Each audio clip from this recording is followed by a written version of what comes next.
అందరికీ నమస్కారం. నా పేరు శివమురళి. ఈరోజు మనము 8వ తరగతిలోని తెలుగు పాఠ్య పుస్తకంలో మొదటి పాఠమైనటువంటి ఆంధ్రవైభవం పాఠం గురించి మనం చెప్పుకోబోతున్నాము. ఆల్రెడీ మనం ఈ పాఠాన్ని 2 విభాగాలుగా విభజించడం జరిగింది. మొదటి భాగంలో మనము కవి పరిచయం, ప్రక్రియ, ఇతివృత్తం, నేపథ్యం గురించి మనము చెప్పుకోవడం జరిగింది. ఇప్పుడు ఈ 2వ భాగంలో మనము గేయాన్ని రాగయుక్తంగా ఎలా పాడాలి, దాని యొక్క అర్థాలు ఏంటనేటివి చూసుకుందాం. ఇంకా ఎవరైనా మన ఛానల్ని సబ్స్క్రైబ్ చేయనట్టుంటే ఖచ్చితంగా సబ్స్క్రైబ్ చేసుకోండి. మరిన్ని వీడియోలు మీ ముందరికి తీసుకురావడానికి ప్రయత్నిస్తాను.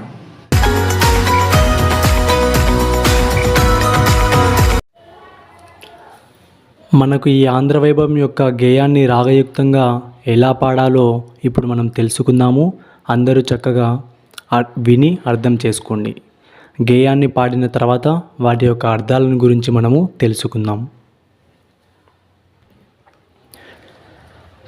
పాడరావో తెలుగువాడా, పాడరావో కలిమిరేడా, పాడరావో తెలుగువాడా, పాడరావో కలిమిరేడా, పాడరామణ తెలుగు తేజపు భవ్య చరితల దివ్య గీతము, పాడరావో తెలుగువాడా, పాడరావో కలిమిరేడా. యుగ యుగమ్ముల నుండి బంగారు గంగనిచ్చెడు గౌతమీ నది, కోహినూరును కురుల సందున ముడిచి కులికిన కృష్ణవేణి, హొయలుగారతనాల సీమను ఓలలాడిన తుంగభద్ర, సొగసుగూర్చెను తెలుగు తల్లికి సుఖము గూర్పును తెలుగు వారికి, పాడరావో తెలుగువాడా, పాడరావో కలిమిరేడా, పాడరామణ తెలుగు తేజపు భవ్య చరితల దివ్య గీతము, పాడరావో తెలుగువాడా, పాడరావో కలిమిరేడా.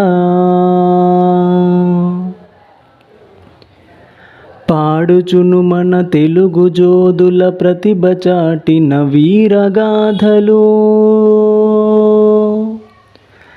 ఆడుచును మన తెలుగు జెండా పరువు నిలిపిన మేలి ఘటనలు, పాడి పంటలు పొంగి పొరలుచు దండిగా మన దేశముండగా, సాగిపోదము తెలుగు చరితను వెలుగు జాడల వేగమనమిక, పాడరావో తెలుగువాడా, పాడరావో కలిమిరేడా, పాడరామణ తెలుగు తేజపు భవ్య చరితల దివ్య గీతము, పాడరావో తెలుగువాడా,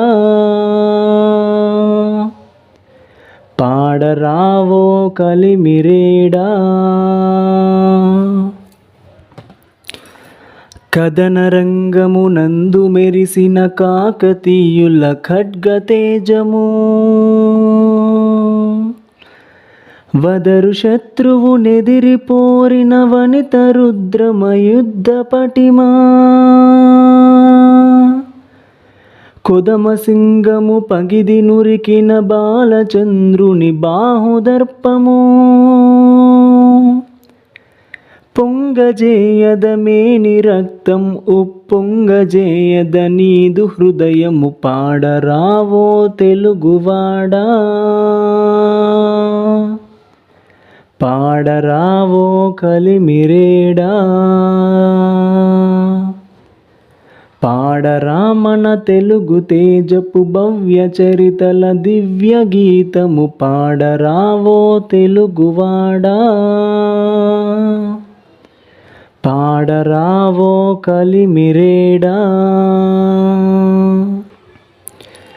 తెలుగు తెలుగు పలుకులు తేనెలొలికెను తిక్కనార్యుని కవితలోనా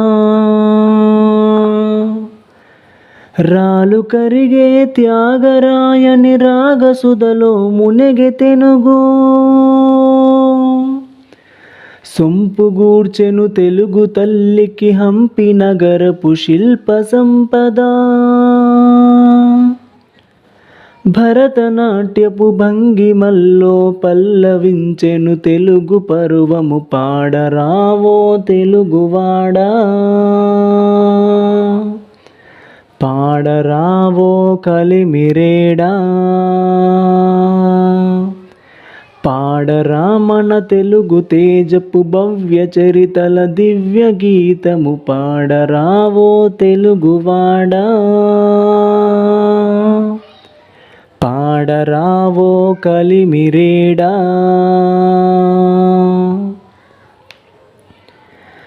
తెలుగు జాతికి నూతన సంస్కృతి తీర్చిదిద్దిన కందుకూరి తెలుగు భాషను ప్రజల భాషగా చేయపోరిన గిడుగు పిడుగు దేశమంటే మనుషులేనని చాటి చెప్పిన పారాయుడు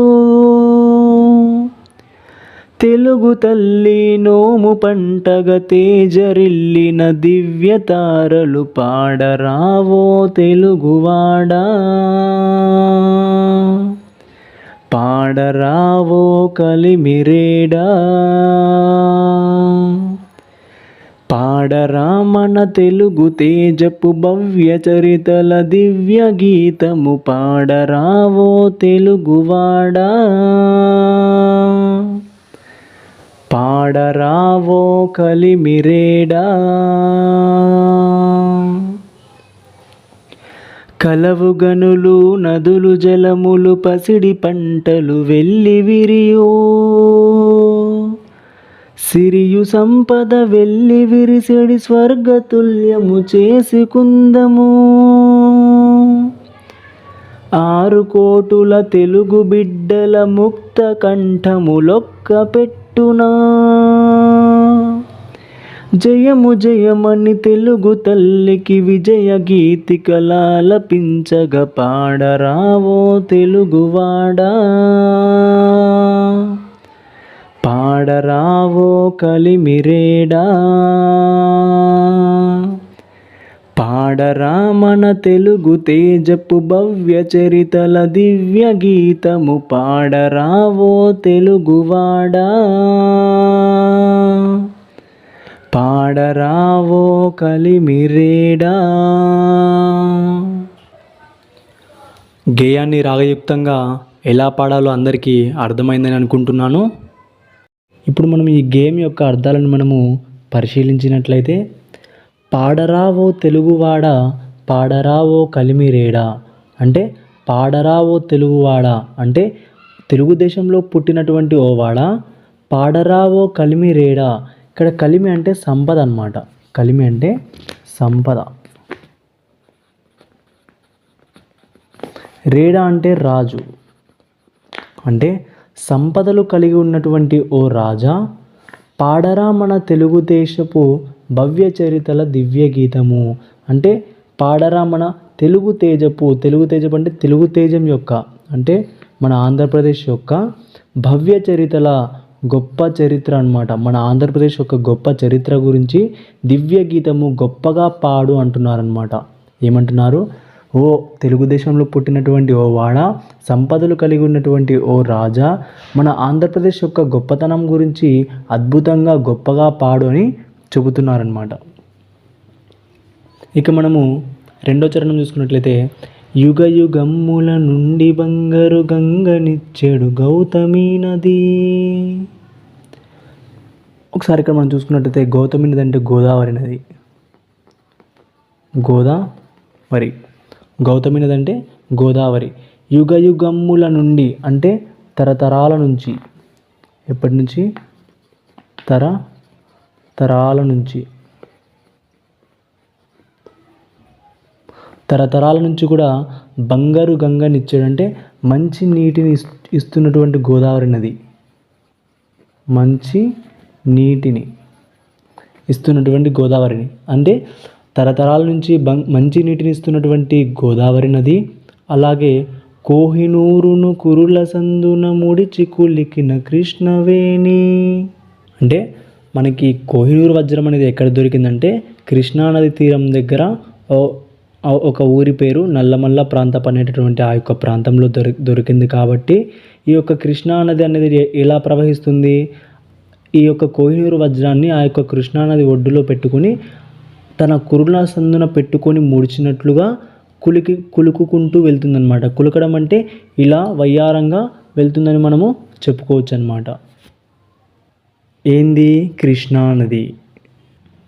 నెక్స్ట్, హొయలుగా రతనాల సీమన ఓలలాడిన తుంగభద్ర. అంటే హొయలుగా అంటే అందంగా అన్నమాట. హొయలుగా అంటే అందంగా, రతనాల సీమను అంటే రాయలసీమను, ఏ సీమను? రాయలసీమను రత్నాల సీమగా చేసినటువంటి నది, అందంగా చేసినటువంటి నది ఏదంటే తుంగభద్ర నది. ఏ నది? తుంగభద్ర నది. రాయలసీమను రత్నాల సీమగా చేసినటువంటి నది ఏదంటే తుంగభద్ర నది. అంటే తరతరాల నుంచి మంచినీటిని ఇచ్చేటటువంటి గోదావరి నది, అలాగే కృష్ణానది ఒడ్డున దొరికినటువంటి కోహినూరు వజ్రాన్ని తన కురుల సందులో పెట్టుకొని వయ్యారంగా ప్రవహిస్తున్నటువంటి కృష్ణానది, అలాగే రాయలసీమను రత్నాల సీమగా మార్చినటువంటి నది ఏదంటే, అందంగా మార్చినటువంటి నది ఏదంటే తుంగభద్ర నది. ఈ నదులు మొత్తం కలిపి సొగసు గూర్చెను తల్లికి తెలుగు తల్లికి. అంటే సొగసు అంటే కూడా అందం, సొగసు అంటే అందం. ఈ గోదావరి నది, కృష్ణానది, తుంగభద్ర నది, ఈ నదులు మన తెలుగు తల్లికి అందాన్ని తెచ్చిపెట్టాయి. అలాగే సుఖము గూర్పును తెలుగు వారికి, తెలుగు ఆంధ్రప్రదేశ్లో ఉన్నటువంటి వాళ్ళందరికీ కూడా సుఖాన్ని తెచ్చిపెట్టాయి. ఏమంట? తరతరాల నుంచి మంచినీటిని ఇచ్చేటటువంటి గోదావరి నది, అలాగే కృష్ణానది ఒడ్డున దొరికినటువంటి ఆ యొక్క కోహినూరు వజ్రాన్ని తన కురుల సందులో పెట్టుకుని వయ్యారంగా కులికేటటువంటి కృష్ణానది, అలాగే రాయలసీమను రత్నాల సీమగా మార్చి అందంగా ప్రవహిస్తున్నటువంటి తుంగభద్ర నది, ఇవన్నీ కూడా తెలుగు తల్లికి అందాన్ని తెచ్చిపెట్టాయి, అలాగే తెలుగు వాళ్ళకి సుఖాన్ని తెచ్చి పెట్టాయి అన్నమాట. ఆ తర్వాత మనము చూసుకున్నట్లయితే, పాడుచును మన తెలుగు జోదుల ప్రతిభ చాటిన వీరగాథలు. అంటే తెలుగు జోదులు అంటే జోదులు అంటే వీరులు అన్నమాట. జోదులు అంటే వీరులు, యోధులు అని వస్తుందన్నమాట. అంటే ప్రతిభ చాటిన అంటే వాళ్ళ యొక్క గొప్పతనాన్ని చాటినటువంటి, అంటే మన ఆంధ్రప్రదేశ్లో ఉన్నటువంటి వీరుల యొక్క గొప్పతనాన్ని చాటినటువంటి ఆ వీరుల యొక్క కథల గురించి పాడుకుంటూ ముందుకు సాగిపోదాము అంటున్నారనమాట. అంటే ఎవరైతే మన తెలుగు జోధులు, మన ఆంధ్రప్రదేశ్లో ఉన్నటువంటి వీరులు, ధీరులు, వాళ్ళ యొక్క గొప్పతనాన్ని చాటినటువంటి వాళ్ళ యొక్క కథల గురించి గొప్పగా పాడుకుంటూ ముందుకు సాగిపోదాము అని చెబుతున్నారనమాట. ఆ తర్వాత, ఆడుచును మన తెలుగు జెండా పరువు నిలిపిన మేలి ఘటనలు.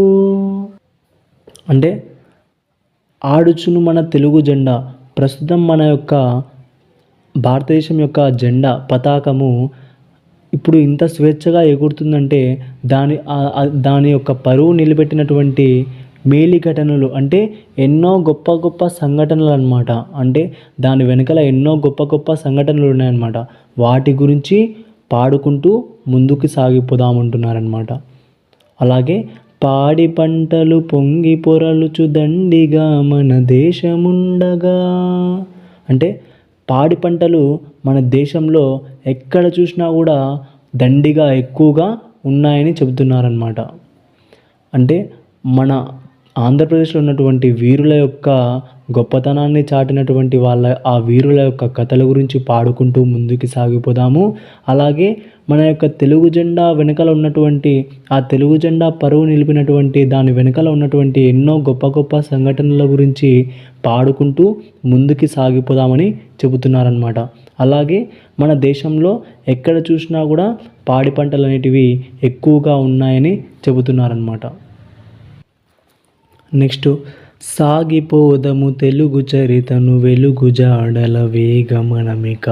అంటే తెలుగు చరిత్ర అంటే మన యొక్క ఆంధ్రప్రదేశ్ యొక్క చరిత్ర గురించి, వెలుగు జాడలంటే ఆ యొక్క వెలుగును అనుసరించి సాగిపోదాము, అంటే ముందుకి సాగిపోదాము మనం ఇంకా, అంటే మన యొక్క ఆంధ్రప్రదేశ్ గురించి పాడుకుంటూ, ఇందులో ఉన్నటువంటి మన ఆంధ్రప్రదేశ్లో ఉన్నటువంటి అద్భుతాల గురించి పాడుకుంటూ ముందుకి సాగిపోదామని చెబుతున్నారన్నమాట.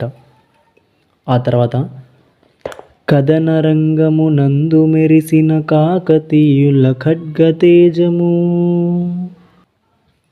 అంటే ఆ యొక్క కథన రంగం అంటే యుద్ధ రంగం.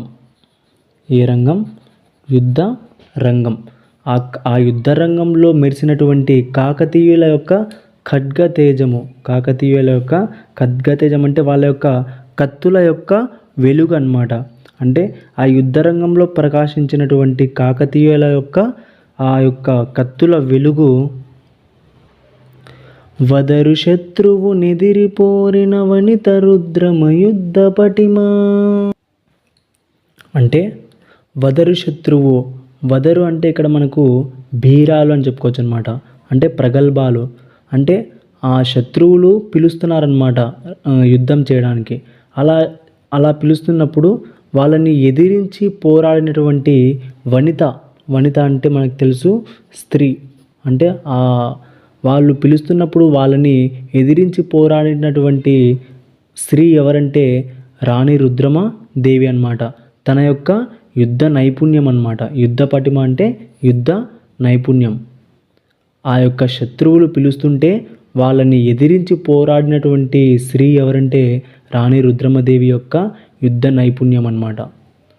అలాగే కొదమ సింగము పగిది నురికిన బాలచంద్రుని బాహుదర్పము, అంటే ఇక్కడ కొదమ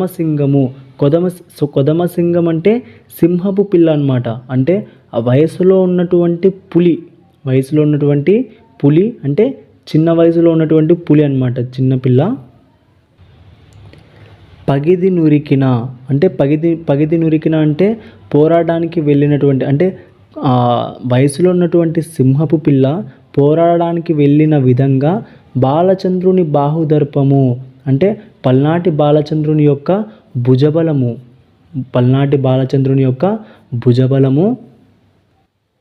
అంటే ఇక్కడ ఏం చెప్తున్నారంటే యుద్ధరంగంలో కాకతీయుల యొక్క కత్తులు మెరిసినటువంటి వాళ్ళ కత్తుల యొక్క మెరిసినటువంటి తీరు, అలాగే శత్రువులను ఎదిరించి పోరాడినటువంటి రాణి రుద్రమదేవి యొక్క యుద్ధ నైపుణ్యము, అలాగే సింహపు పిల్ల మాదిరిగా పోరాడడానికి వెళ్ళినటువంటి పల్నాటి బాలచంద్రుని యొక్క భుజబలాన్ని, వీళ్ళందరినీ గురించి వింటుంటే నీ యొక్క మేని రక్తం అంటే నీ శరీరంలో ఉన్న రక్తాన్ని పొంగజేయదా, అంటే ఉడికెత్తించదా, అంటే ఉడికేలా చెయ్యదా, ఉప్పొంగజేయదా అంటే ఉప్పొంగేటట్లు చెయ్యదా, నీ యొక్క హృదయం నీ గుండెను పొంగేటట్లు చెయ్యదా అని చెప్తున్నారనమాట.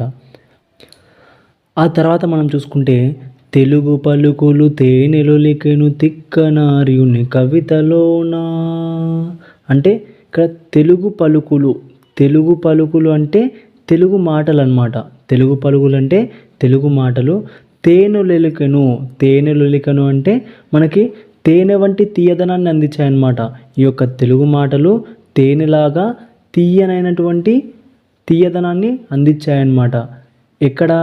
తిక్కనార్యుని కవితలోన, అంటే తిక్కన సోమయాజి యొక్క కవిత్వంలో.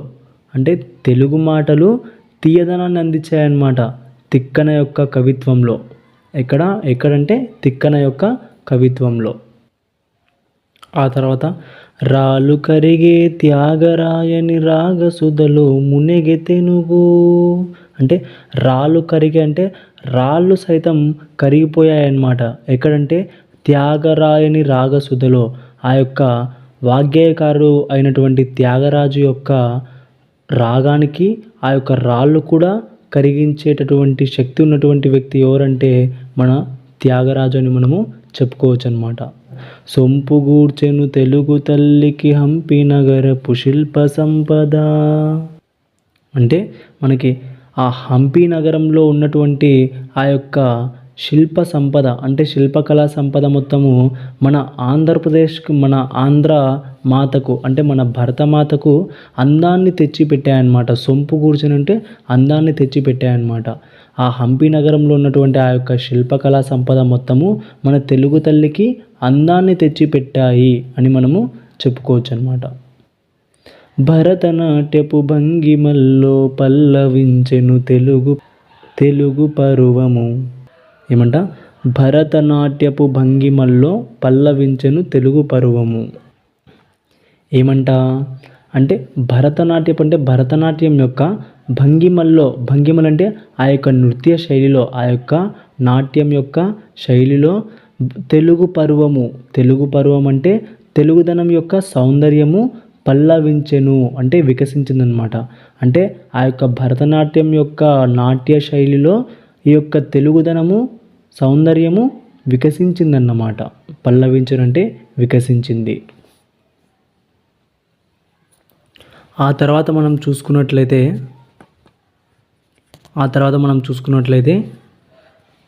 తెలుగు జాతికి నూతన సంస్కృతి తీర్చిదిద్దిన కందుకూరి. అంటే తెలుగు జాతి కంటే మన యొక్క ఆంధ్రప్రదేశ్కి నూతన సంస్కృతి అంటే కొత్త సంస్కృతిని అంటే కొత్త సాంప్రదాయాన్ని తీర్చిదిద్దిన కందుకూరి తెచ్చినటువంటి వ్యక్తి ఎవరంటే కందుకూరి వీరేశలింగం అనమాట. అంటే తెలుగు ప్రజలకు కొత్త సంస్కృతిని తెచ్చినటువంటి వ్యక్తి ఎవరంటే కందుకూరి వీరేశలింగం. అంటే ఏం తెచ్చారంటే ఏ సాంప్రదాయం ఏ సంస్కృతిని తెచ్చారంటే శ్రీ విద్యా సంస్థ సంఘ సంస్కర్తగా పనిచేశారనమాట. శ్రీ విద్యా సంస్థ యొక్క సంఘ సంస్కర్తగా ఉన్నారనమాట. అంటే మగపిల్లలే చదువుకోవాలి, ఆడపిల్లలు చదువుకోకూడదు, ఆడపిల్లలు ఇంట్లోనే ఉండాలని అప్పట్లో ఉండేవన్నమాట. కానీ మగపిల్లలకి సమానంతో ఆడపిల్లలు కూడా చదువుకోవాలని చెప్పి ఈ యొక్క కందుకూరి వీరేశలింగం గారు స్త్రీలు కూడా చదువుకోవాలని చెప్పి శ్రీ విద్యా సంస్థని ఏర్పాటు చేయడం జరిగిందనమాట. కాబట్టి ఆ శ్రీ విద్యా సంస్థ యొక్క సంఘ సంస్కర్తగా ఈ యొక్క కందుకూరి వీరేశలింగం గారు ఉండడం జరిగింది. ఆ తర్వాత తెలుగు భాషను ప్రజల భాషగా చేయపోరిన గిడుగు పిడుగు. అంటే ఆ యొక్క తెలుగు భాషను కూడా తెలుగు భాష అంటే ప్రాచీనమైన భాషను ప్రజల భాషగా అంటే వాడుక భాషగా చేయడానికి అంటే పోరాడినటువంటి వ్యక్తి ఎవరంటే గిడుగు వెంకట రామ్మూర్తి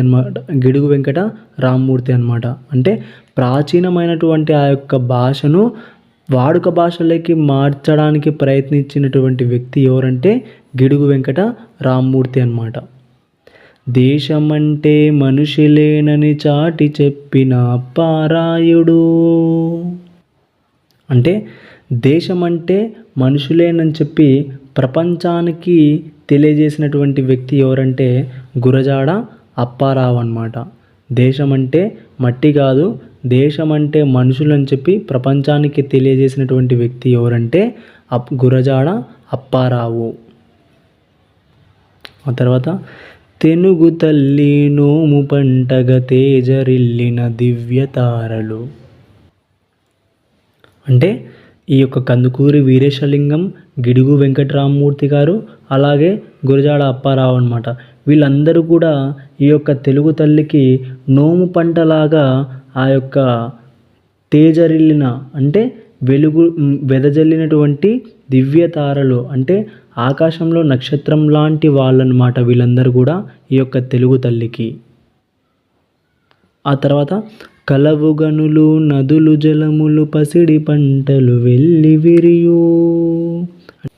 అంటే మన యొక్క రాష్ట్రంలో గనులున్నాయి, అలాగే నదులున్నాయి, జలాలున్నాయి అన్నమాట. ఎందుకున్నాయి? పంటలు పండించగలిగేటటువంటి బంగారు పంటలు పండించడానికి మనకేమున్నాయంటే నదులు, జలాలు అనేటివి ఉన్నాయన్నమాట. నదులు ఉన్నాయి, జలాలు ఉన్నాయన్నమాట. గనులు కూడా ఉన్నాయన్నమాట ఇక్కడ మన రాష్ట్రంలో. ఇంకా సిరియు సంపద వెళ్ళి విరిసెడి స్వర్గతుల్యము చేసుకుందము.